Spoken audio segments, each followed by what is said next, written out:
آج کی ہماری گفتگو کا موضوع محاسبہ نفس ہے اور یہ ہمارا آخری موضوع ہے۔ ماہ سیام اپنی برکات لٹاتا ہوا آج آخری دن کے اندر داخل ہے۔ آج کی رات بھی بڑی عظیم اور بڑی عظمتوں والی رات، جسے لیلۃ الجائزہ کہا جاتا ہے، یعنی کہ انعام پانے کی رات ہے۔ تو اس رات کے اندر بھی ہمیں کوشش کرنی چاہیے کہ ہم اللہ رب العزت کی عبادت، اللہ کا ذکر اور تسبیح و تحلیل کے اندر گزاریں۔ حضرت سیدنا معاذ بن جبل رضی اللہ تعالی عنہ آپ فرماتے ہیں کہ 5 راتیں ایسی ہیں جس کے اندر جو شخص قیام کرے گا، اللہ کا ذکر کرے گا، تسبیح و تحلیل کرے گا، فرمایا اللہ رب العزت اس پر جنت کو واجب فرما دے گا۔ تو ان 5 راتوں میں سے ایک رات عید الفطر کی رات ہے، یعنی کہ جو آج رات آئے گی۔ تو آج کی رات بھی ہمیں اپنا محاسبہ کرنے کی ضرورت ہے، کیونکہ جیسے ہی چاند رات آتی ہے بازاروں کی رونق بڑھ جاتی ہے، اللہ کے گھر خالی ہو جاتے ہیں۔ حالانکہ چاہیے تو یہ تھا کہ اس رات کے اندر پورے مہینے کے اندر ہم نے جو اعمال کیے، جو نیکیاں کی، جو اللہ کی عبادت کی، تسبیح و تحلیل کی، ذکر اذکار کیا، روزے رکھے، نماز تراویح ادا کی، قرآن کی تلاوت کی، تو رب کی بارگاہ میں گڑ گڑا کر ان کی قبولیت کی دعا کرے، اور پھر اس رات اپنا محاسبہ کرے کہ ہم نے یہ پورا مہینہ کس انداز کے اندر گزارا۔ یعنی کہ آج کی رات بھی محاسبہ نفس کی رات ہے، اپنا محاسبہ کرنے کی رات ہے کہ میں نے ماہ سیام کو پایا تو کیا اس کو پا کر بھی میں نیکیوں میں مصروف رہا یا گناہوں میں رہا۔ یہ سوچنے کی بات ہے۔ نبی کریم صلی اللہ علیہ وآلہ وسلم کا فرمان ذیشان ہے کہ جب آپ منبر پر جلوہ گر ہوئے تو آپ نے پہلی سیڑھی پر قدم رکھتے ہوئے فرمایا آمین، دوسری پر قدم رکھتے ہوئے فرمایا آمین، تیسری پر قدم رکھتے ہوئے فرمایا آمین۔ تو صحابہ کرام علیہم رضوان نے عرض کیا یا رسول اللہ صلی اللہ علیہ وسلم، آپ نے تینوں سیڑھیوں پر اپنا قدم مبارک رکھتے ہوئے آمین فرمایا، اس کی کیا ریزن ہے، کیا وجہ ہے؟ تو آقا علیہ السلام نے ارشاد فرمایا کہ جب میں نے پہلی سیڑھی پر قدم رکھا تو حضرت جبرائیل امین علیہ السلام عرض کرتے ہیں کہ جو شخص ماہ رمضان کو پائے اور پھر اپنی بخشش نہ کروا پائے تو وہ بڑا بدبخت ہے، اس کی ناک خاک آلود ہو جائے۔ تو حضور فرماتے ہیں میں نے کہا آمین، یعنی کہ ماہ رمضان کو بھی پائے، پھر اس کی قدر کر کے ماہ رمضان کے روزے رکھ کر، ماہ رمضان کے اندر تراویح پڑھ کے، قرآن کی تلاوت کر کے، ذکر اذکار کر کے، تسبیح و تحلیل کر کے، سنت مصطفیٰ پر عمل کر کے وہ اپنی بخشش نہ کروا پائے، اللہ کو راضی نہ کر پائے، تو فرمایا وہ کتنا بڑا بدبخت ہے کہ اس نے اتنے مقدس مہینے کو بھی پایا لیکن پھر بھی بخشش کروانے سے محروم رہا۔ تو حضور نے فرمایا میں نے کہا آمین۔ اب انسان خود غور کر لے، اپنا محاسبہ کر لے، سوچ لے کہ میں نے یہ پورا مہینہ کیسے گزارا ہے۔ مہینہ تو گزر گیا، ان کا بھی گزر گیا جنہوں نے بے حیائی، بد نگاہی اور روزوں کو چھوڑ کے گزارا، اور مہینہ ان کا بھی گزر گیا جنہوں نے اپنی پیشانیوں کو رب کی بارگاہ میں جھکا کے گزارا۔ مہینہ دونوں کا گزر گیا، لیکن محاسبہ یہ کرنا ہے کہ ہم نے کیسے گزارا۔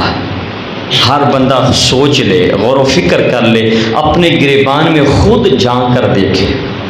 بلکہ یہاں تک فرمایا گیا آج کی رات کے حوالے سے جو آنے والی ہے، جس کا نام لیلۃ الجائزہ ہے، فرمایا کہ جو 2 راتوں کے اندر قیام کرتا ہے، قیام معنی یعنی کہ وہ نوافل پڑھتا ہے، اللہ کا ذکر کرتا ہے، تسبیح و تحلیل کرتا ہے، المختصر جو 2 راتوں کے اندر اللہ کو یاد کرتا ہے، فرمایا اس دن اس کا دل نہیں مرے گا جب لوگوں کے دل مر جائیں گے، مردہ ہو جائیں گے۔ یہ ابن ماجہ کی حدیث ہے۔ اور جو پہلے میں نے پڑھی جس پر جنت واجب ہو جاتی ہے، وہ الترغیب والترہیب کی حدیث ہے۔ ایک میں فرمایا کہ جو عید الفطر کی رات قیام کرے، اللہ کو یاد کرے، اللہ کو راضی کرے، فرمایا اس پر جنت واجب ہو جاتی ہے۔ اور جو اس رات کے اندر اللہ کو یاد کرے، تو ایک حدیث میں فرمایا اس دن اس کا دل نہیں مرے گا جس دن لوگوں کے دل مردہ ہو جائیں گے، مر جائیں گے۔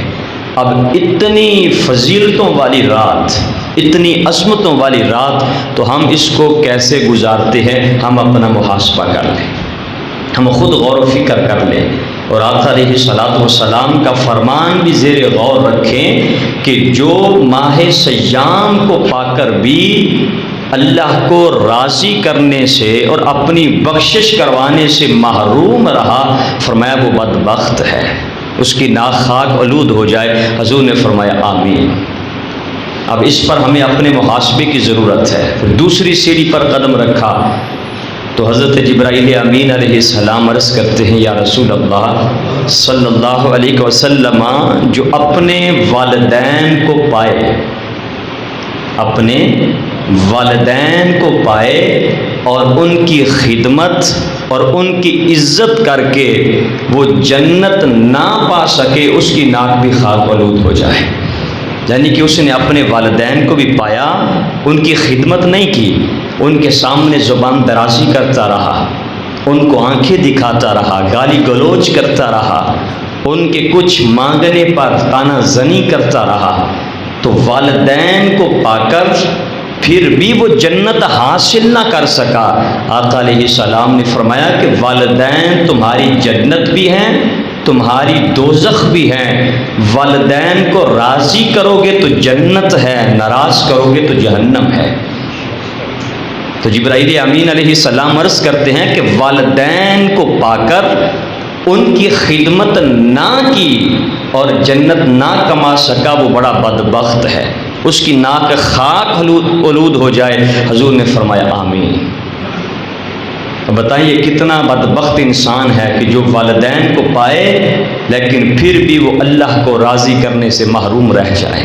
اس کا دل کتنا گرد آلود ہو چکا ہے، اس کا دل کتنا زنگ آلود ہو چکا ہے۔ اسے اپنے دل کی طہارت کی ضرورت ہے، اسے تزکیہ نفس کی ضرورت ہے، اسے اپنا محاسبہ کرنے کی ضرورت ہے۔ تو نبی پاک علیہ السلام نے جب تیسری سیڑھی پر قدم رکھا تو جبرائیل امین علیہ السلام عرض کرتے ہیں، یا رسول اللہ صلی اللہ علیہ وسلم، جو آپ کا نام سنے، جو حضور کا نام سنے اور آپ پر درود نہ بھیجے، وہ بدبخت ہے، اس کی ناک خاک آلود ہو جائے۔ حضور نے فرمایا آمین۔ جب بھی حضور کا نام سنیں، آقا علیہ الصلوۃ والسلام کی ذات پر جھوم جھوم کر درود پاک پڑھا کریں۔ تو ہم نے یہ ماہ مقدس پایا، ہم نے اس ماہ مقدس کی رونقوں کو پایا، تو ہم اپنا محاسبہ کریں کہ ہم نے کتنا اس ماہ کو اللہ کی رضا کے اندر گزارا، یا ہم نے اپنے کاروبار کے اندر، اپنی تجارت کے اندر، اپنی نوکریوں کے چکر کے اندر روزوں کو چھوڑتے رہے، نماز تراویح کو چھوڑتے رہے، ہر بندہ اپنا محاسبہ کرے کہ اس پورے ماہ سیام کے اندر میں نے کتنا قرآن پڑھا. ہر بندہ محاسبہ کر لے، کیونکہ آج کا موضوع ہمارا محاسبہ نفس ہے. ہم نے پورے مہینے کا آج حساب لگانا ہے کہ میں نے اس مہینے میں کیا کیا ہے، اور اب تو گھڑیاں باقی رہ گئی ہیں. اب ہم خود اپنا محاسبہ کر لیں. اور اللہ قرآن میں فرماتا ہے یا ایھا الذین آمنوا اتقوا اللہ، اے ایمان والو اللہ سے ڈرو، تقوی اختیار کرو، پرہیزگاری اختیار کرو، اللہ سے ڈرو. وَلْتَنْظُرْ نَفْسٌ مَّا قَدَّمَتْ لِغَدٍ وَاتَّقُوا اللَّهَ، اور ہر جان دیکھے، یعنی کہ ہر شخص دیکھے کہ اس نے کل کے لیے آگے کیا بھیجا ہے. ہر بندہ یہ سوچ لے، اپنا محاسبہ کر لے کہ میں نے کل کے لیے آگے کیا بھیجا ہے. اتنا مقدس مہینہ پا کر بھی میں نے نیکیوں کا ذخیرہ کل کے لیے اکٹھا کیا یا نہیں کیا. فرمایا کہ ہر جان یہ سوچے، اپنا محاسبہ کرے کہ اس نے کل کے لیے آگے کیا بھیجا ہے.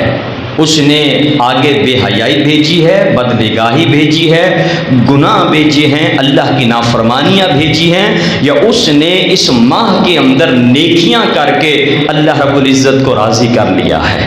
اس نے آگے کیا بھیجا ہے. اور پھر فرمایا اور اللہ سے ڈرو، بے شک ان اللہ خبیر بما تعملون، کہ بے شک تمہارے اعمال سے اللہ خوب خبردار ہے.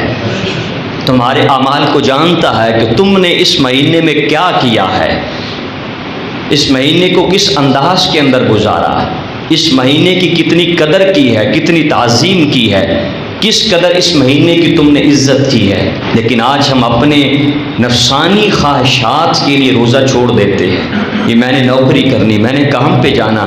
ارے سوچ تو صحیح کہ اتنا مقدس مہینہ تیرے اندر موجود ہے اور تو صرف اپنی دنیا کی خاطر اس مہینے کو چھوڑ رہا ہے، اس مہینے کے انوار و تجلیات سے محروم ہو رہا ہے، اس مہینے کے فیض و برکات سے صرف تیری ذرا سی بیماری تیرے سامنے آ گئی.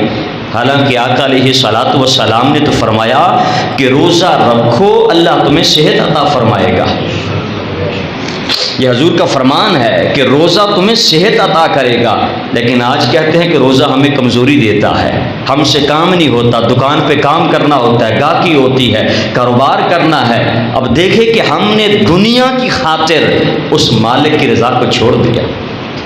بتائیں ہمارے دل کتنے زنگ آلود ہو چکے ہیں، ہم کس قدر دنیا کی غفلت کے اندر مبتلا ہو چکے ہیں کہ ہم نے اپنے دنیا کے مال اور دنیا کی خواہش کی خاطر ہم نے اس مالک کو ناراض کر دیا جو ہر شے دینے والا ہے، جس نے ہر شے میں برکت دینی ہے.